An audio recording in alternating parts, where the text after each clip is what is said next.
সদৌ অসম প্ৰাদেশিক high school tutor শিক্ষক সন্থাৰ বিভিন্ন সমস্যাসমূহ সমাধানৰ আশা লৈ সন্থাৰ এটি প্ৰতিনিধি দলে দেওবাৰে ৰাজ্যৰ মুখ্যমন্ত্ৰী ডক্টৰ হিমন্ত বিশ্ব শৰ্মাক সাক্ষাৎ কৰে।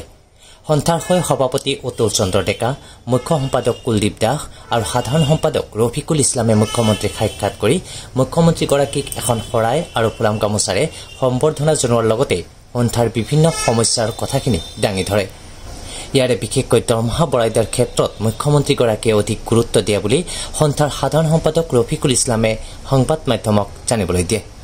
আমি সদৌ অসম প্ৰাদেশিক হাইস্কুল টিউটৰ শিক্ষক সন্থাৰ ফালৰ পৰা বহুদিন লাগি আছিলোঁ যে মাননীয় মুখ্যমন্ত্ৰী মহোদয়ক আমি লগ কৰিম। বিভিন্ন অনুষ্ঠান প্ৰতিষ্ঠানত আমি টিউটৰ শিক্ষক সমাজৰ অনাশিক্ষক ব্যক্তিসকলৰ বিভিন্ন সমস্যা সম্পৰ্কে সমাধানৰ কাৰণে বিভিন্ন অনুষ্ঠান প্ৰতিষ্ঠানত আমি মাননীয় মুখ্যমন্ত্ৰী মহোদয়ক মেমৰেণ্ডাম দিছিলোঁ, কিন্তু তেখেতে কৈছিল যে সমস্যাখিনি মই সমাধান কৰিম। কিন্তু সেইখিনিত আমি ক্ষান্ত নাথাকি আমাৰ আশা আছিল যে মাননীয় মুখ্যমন্ত্ৰী মহোদয়ক আমি লগ কৰি নিজ মুখে শুনিম যে তেখেতে আমাক কি সুবিধা দিব।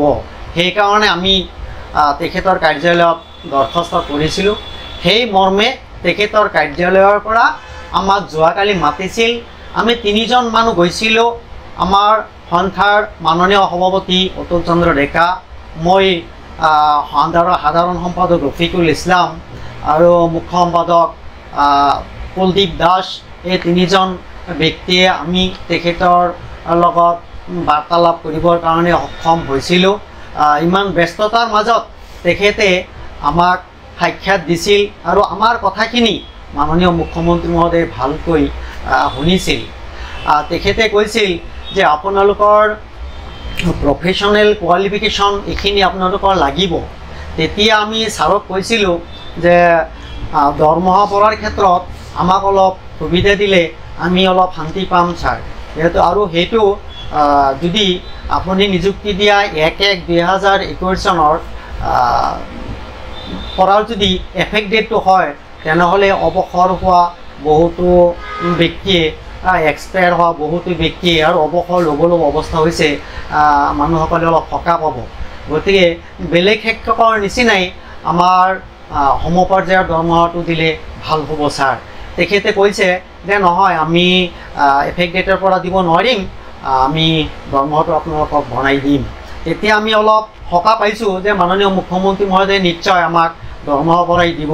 কিন্তু এইখিনিতে আমি ক্ষান্ত নাথাকি আমাৰ বিভিন্ন ধৰণৰ কথা আছে। সময়ৰ তাগিদাত মাননীয় মুখ্যমন্ত্ৰীৰ ওচৰত আমি সংক্ষেপে কৈছিলোঁ, আমি ভাঙি পাতি সকলোখিনি ক'ব পৰা নাছিলোঁ।